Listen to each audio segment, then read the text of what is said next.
12 డిగ్రీలు చలి, శీతాకాలం, defence training centre.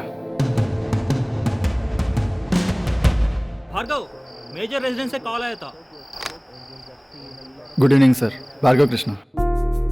Good morning Hyderabad. మీరు వింటున్నారు 99.9 FM tell me your love story with me Neha చక్రవర్తితో. నేను ఇప్పుడు మీ అందరికి ఒక లవ్ స్టోరీ చెప్తా. ఈ కథ ఒక గొప్ప ప్రేమకు సంబంధించింది. ఈ కథ 13 ఏళ్ల వెయిటింగ్ కి సంబంధించింది. ఈ కథ వీళ్ళిద్దరికి సంబంధించింది. భార్గవ్ కృష్ణ చేవెళ్ళ. ఈ పేరుని రోజు ఎన్నిసార్లు తలుచుకుంటానో తెలుసా? లెక్క పెట్టలేదు, కానీ కొన్ని వేల సార్లు అయి ఉంటుంది. ఏం ఫోటోగ్రాఫర్, ఈ మధ్య గ్రౌండ్లో కనిపించడం లేదేంటి? లేదు సార్, డైలీ వస్తున్నాను. సెక్టర్ సిలో చంద్రశేఖర్ గారు ఉంటారు, ఆయనకి క్యాసెట్ ఇచ్చాయి.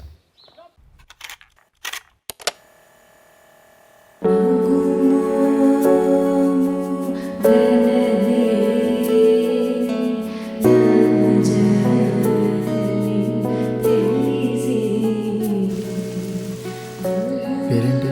దేవయాని శర్మ. హ? దేవయాని శర్మ. దేవయాని శర్మ. దేవయాని శర్మ. మీలాగే నేను కూడా మీకు ఒక ముఖ్యమైన విషయం చెప్పాలి. పిచ్చి పిచ్చి వేషాలు వేస్తే పళ్ళు రాలిపోతాయి. भार्गव साहब तेरे को बुला रहे हैं. అప్పుడు నేను కలవబోతున్న వ్యక్తి ఈ ప్రేమ కథనే కాదు, నా జీవితాన్ని మార్చిపోతున్నారని తెలీదు. మరి తనని మర్చిపోయారా? మర్చిపోవాలి.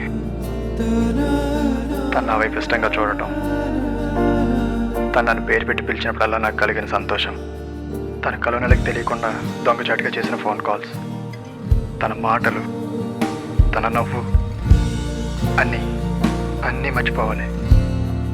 కానీ మర్చిపోలేకపోతున్నాను. సదా నీ ప్రేమలో నేను తలుస్తూ బ్రతికే ఓ ప్రేమికుడు.